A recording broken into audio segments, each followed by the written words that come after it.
Nissan has updated its most popular variant in Australia. This is the 4th generation Navara Ute, and fittingly, we're in the Australian outback to test it as a tool of trade. For 2015 though, Nissan's challenge isn't just to appeal to the tradies of Australia, this vehicle also has to be a weekend warrior and a family car. To deal with the broadening segment, Nissan has overhauled its popular workhorse, producing a vehicle purporting more car-like dynamics and class-leading efficiency. Chief among the changes are an updated box ladder chassis with an independent front suspension configuration and new multi-link coil-sprung rear. Inside, the Navara is much more car-like than before. There's plenty of soft-touch materials, comfy new seats and a decent array of storage. One feature that I really like though is this electric rear window. Now, while there are obvious improvements, it's not quite perfect inside the cabin. The driver's seat feels a little bit perched and there's no reach adjustment on the steering wheel. Instead, it is the back seat where the real improvements have been made, especially for family buyers. There's a lot more room, rear air vents for the first time, and soft, comfortable seating.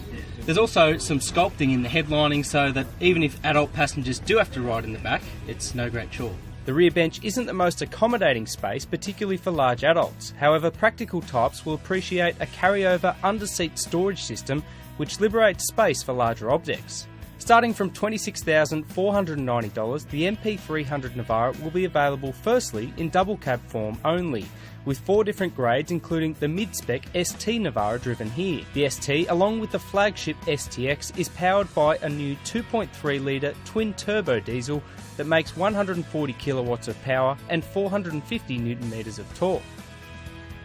So is the new Navara more car-like than before? Well, from the outset, it's pretty obvious that the drive experience is definitely better rounded than the predecessor. The new independent front end and coil spring multi-link rear has brought notable improvements to the way this car encounters bumps, particularly in the fact that there is very little bounciness compared with the predecessor. The ride is still firm though, with light imperfections juddering through the cabin, but the other big step up in this car is noise suppression. You haven't got any outside tyre roar or to a lesser extent engine noise coming through the cabin as before, and what that does is create a really serene driving experience. The one exception to this new car-like foundations is the Navara's steering. It's actually still quite heavy, it's very slow to react to driver inputs, and it does take a lot of input when you're going through sharper corners. And that, I think, paired with the fact that there is no reach adjustment on the steering wheel, means that the Navara still isn't quite as pointed as SUVs. But it is still a huge improvement over the car it replaces, and it's something that's likely to find favour more and more with weekend warriors and also families. At the business end, the Navara's tray is slightly smaller than the model it replaces. Standard features include a 12-volt power outlet and, in the STX model, a movable tie-down point system.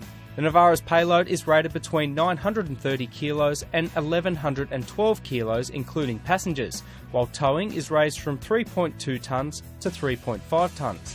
As before, the Navara boasts some pretty decent off-road credentials. In the ST model that we're driving at the moment, we've got two-wheel drive and also four-wheel drive in low range and high range. We're driving in four-wheel drive high at the moment on some fairly low-speed tracks, and there's been nothing to really challenge the Navara. Admittedly, the tracks aren't overly difficult, but so far it's been pretty strong. The best part about it is that it's a fairly cosseting experience for the passengers inside. You're not getting whiplash from side to side over bumps, and it's fairly comfortable. The MP300 Navara features a 226mm ground clearance in the ST model, thanks to a couple of clever innovations like a square diff housing on the rear. As with many of the latest dual cab utes, there are a couple of clever electronic functions to help you along the way off-road. In the Navara, it gets a standard hill descent control function and also hill start assist, so to save you rolling back on steep inclines. The 4th generation Navara is notably more car-like than the vehicle it replaces. Not only is it better over bumps and quieter, the updated model cosets its passengers in a more thoughtful cabin environment. Its heavy steering lends an inherent truck feel to the driving experience, but the new model is much better rounded than before. The Navara officially goes on sale in June.